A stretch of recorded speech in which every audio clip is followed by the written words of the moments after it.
Hi, and welcome to week two.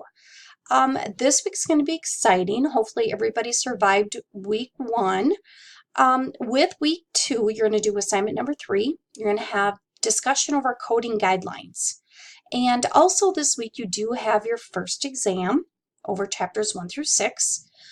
Keep in mind that this week here, assignment three, is going to be kind of exciting because you're actually going to start coding. So it kind of starts getting you into, the thick of things of what we're going to be doing this semester.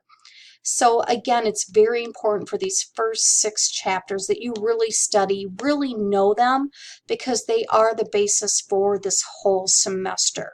So really take some time, go through my PowerPoints, go through my lectures again, read through chapters 1 through 6 and understand the material.